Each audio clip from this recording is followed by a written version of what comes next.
This is a video of the doorbell that was ordered and canceled 1 minute later, so I need a full refund. I do not believe there's anything wrong with the device, but this is showing that it's here. Here's the outside of the box,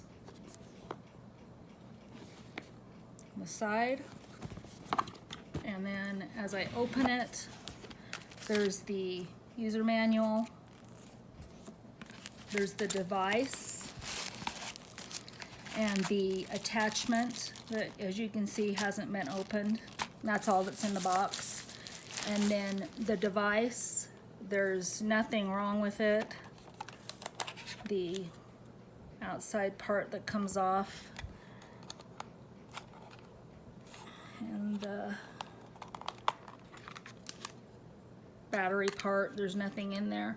I've not hooked up the device. I haven't tried the device because I didn't want the device and had canceled it again before it was ever shipped. So